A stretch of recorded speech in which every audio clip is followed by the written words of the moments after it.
Welcome back, ladies and gentlemen, to the KC Sports Report. I'm your host, Michael Darcy, and today I have the great pleasure to be joined by my friends Kyle Collier and Caden Spruill, both fellow producers at Sports Radio 810 WHB. And in this video, we're going to go over some of the positives from the Chiefs' loss to the Eagles, because we've seen a lot of negatives out there, but the Chiefs did do some things well. And so, with that being said, fellas, I want to get right into this video. What was your biggest positive from this game? And we'll start with Kyle. For me, I think easily the biggest one is Josh Simmons and his performance. If you look at PFF, 0 pressures, 0 sacks allowed. Chiefs got their guy, and it feels like it's been 4 years that they've been trying to solve that left tackle spot. At least 4 draft picks, right? Nothing has really worked out, but finally, they take a risk, and drafting at the end of the first round every NFL draft, it's almost an impossible task to accomplish. But it seems like they finally got their guy. Josh Simmons was awesome, and that chase down tackle he made on the interception. You see the speed, the athleticism, a lot to be excited about with him locking down the left side of the offensive line. Yeah, I think my one positive takeaway from this game would be that it still seems that this is a championship level defense. I think when you look at how they looked first week, week 1 against the Chargers, nobody had that thought, after, seeing Justin Herbert put up over 300 passing yards.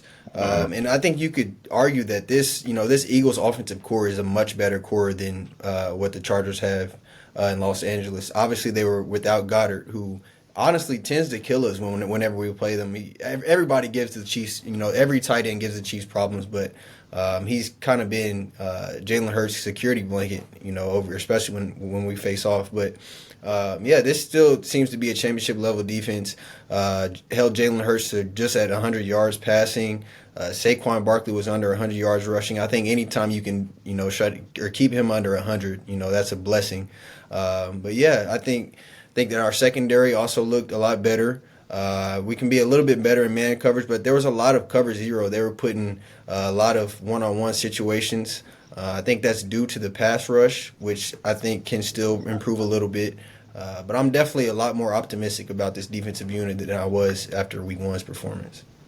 When Caden, you kind of took my positive, I'm going to read this tweet from Sam McDowell of the Kansas City Star. The Eagles totaled 216 yards in this game, and the Chiefs have only lost once since 2009 when allowing fewer than 220 yards. And the last time they did that before this Eagles game was that Christmas Day game against the Raiders. And so even though they lost this game, it took a litany of mistakes made by the veterans on this team.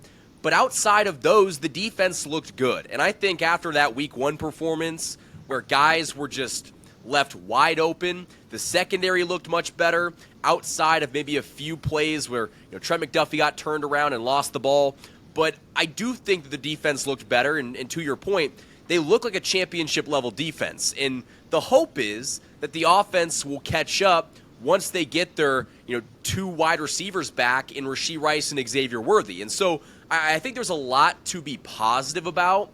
Now, obviously, some things didn't go their way, and that's why they lost. But I think that, for starting 0-2, this team isn't completely cooked. I think that they've got the talent. They just have to, have a few other things go in their favor, and they'll get right back to winning. Yeah, Darcy, you're right. And the reaction on, this today being Monday and then last week, I get it why it's negative, but yeah, just breaking down these games, it feels like the Chiefs just made some mistakes.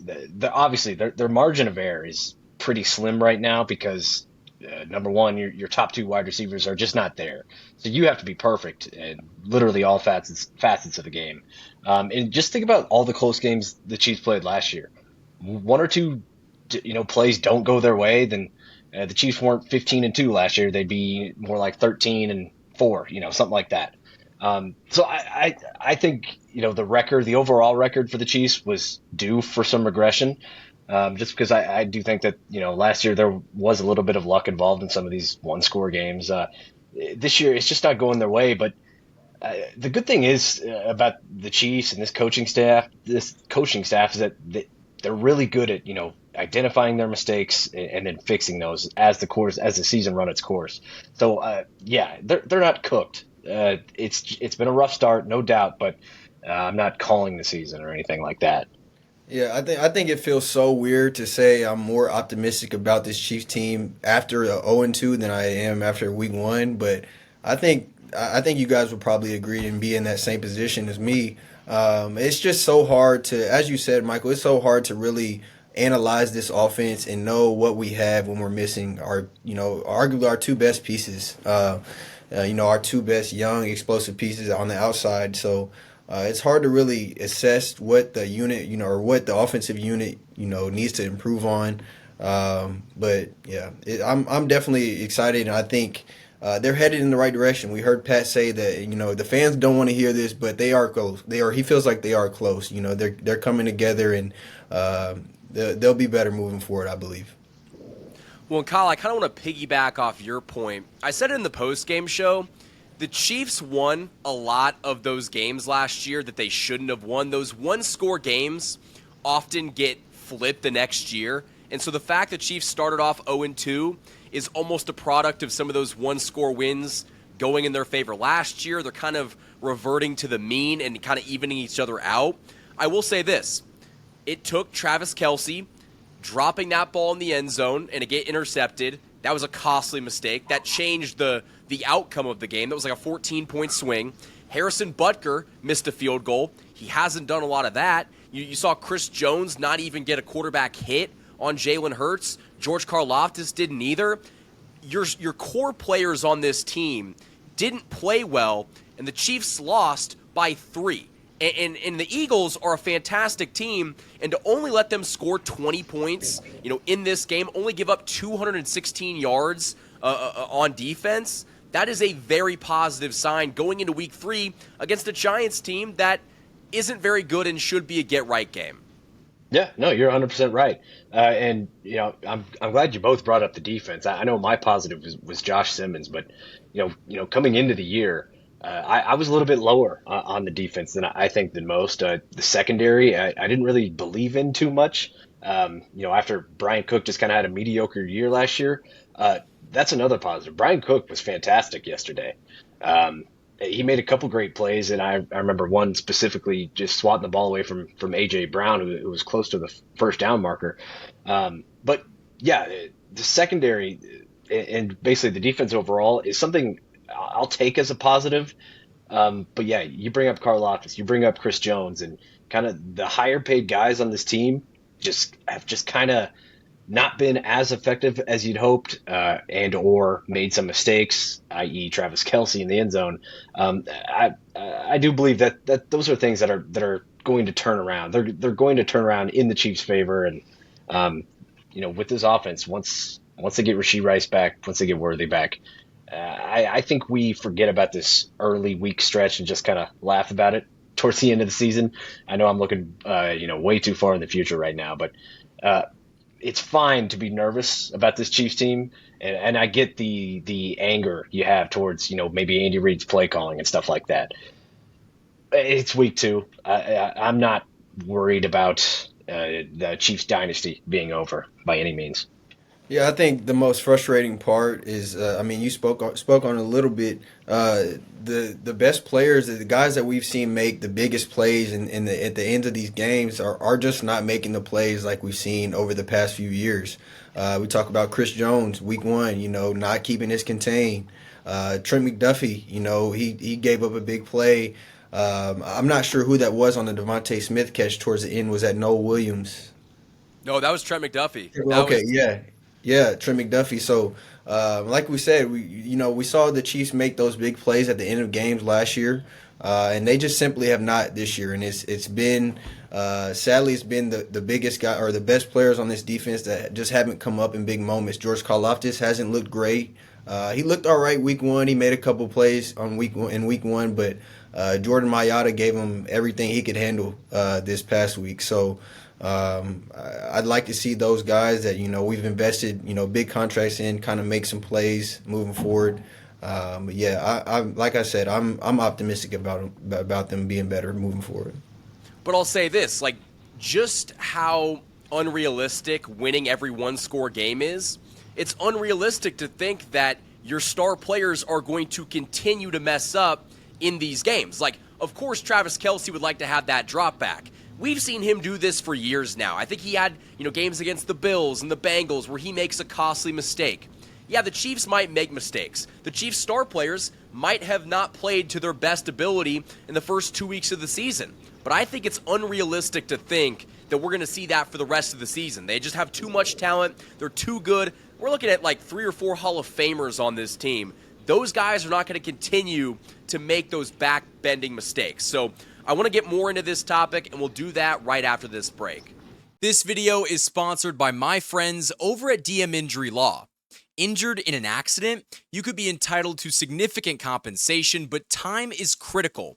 Rely on the experienced personal injury attorneys at DM Law, Kansas City and Missouri's top injury law firm. DM Law is a full-service personal injury practice supported by a large team of investigators, case managers, medical records specialists, and more. And best of all, you don't pay unless they win. DM Law operates on a contingency fee basis, meaning no fees unless they win your case. And they also provide free consultations. So if you've been injured, don't wait. You can contact DM Law today for a free consultation and learn how they can help you pursue the compensation you deserve. Let them handle the fight while you focus on healing. Hurt in a car wreck? Call Mike. Remember, Mike's got this.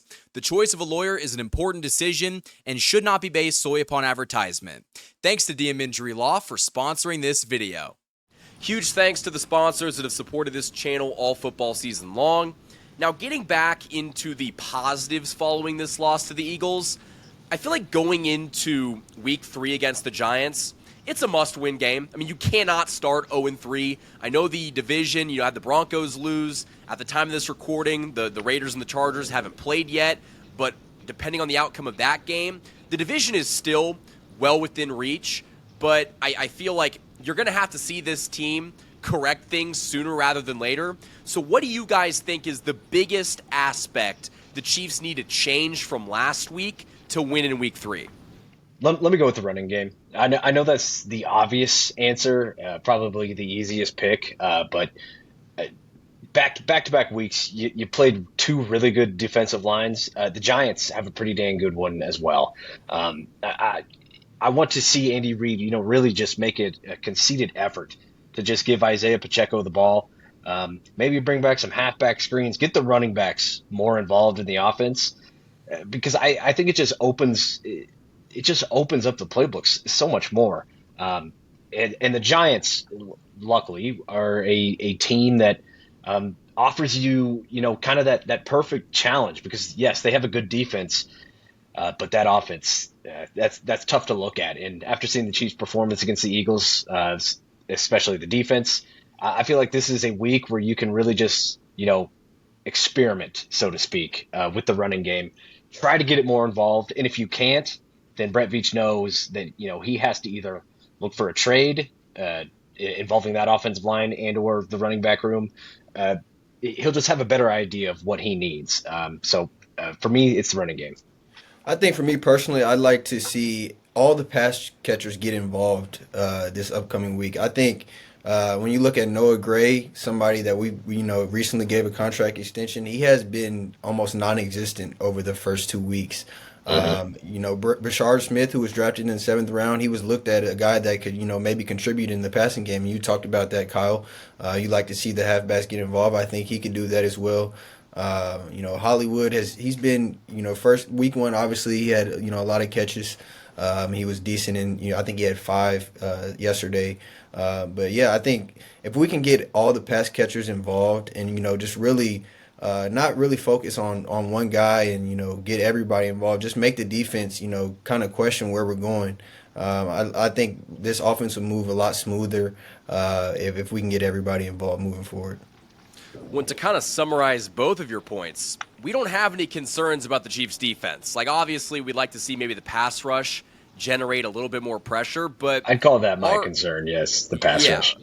But we're watching the offense going into this game because they haven't been good the first 2 weeks of the season. So if the offense can kind of get right against a New York Giants team that's going to be one of the worst in the NFL, it's going to help this team, going into week 4 when you play the Baltimore Ravens. So it should be a very entertaining game, hopefully a get-right game for the Chiefs. But I think that we've all got a lot of positives even following this loss to the Eagles, and that's a good thing. So Caden and Kyle, I think that is all the time we have in this video. My final question for both of you is, where can the people find your content? And we'll start with Kyle.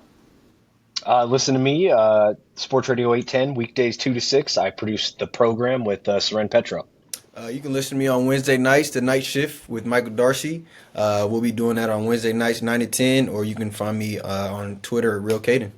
I was going to say, all of their stuff will be linked in the description below, and starting Wednesday night, we're going to have the Night Shift on Sports Radio 810 WHB, and both Kyle and Caden will be on there. We're going to talk some Chiefs football, so if you want to go to do that, you can check it out. We're on the air at 9 o'clock till 10, so definitely go check that out. But I appreciate you guys for watching this video, and as always, go Chiefs.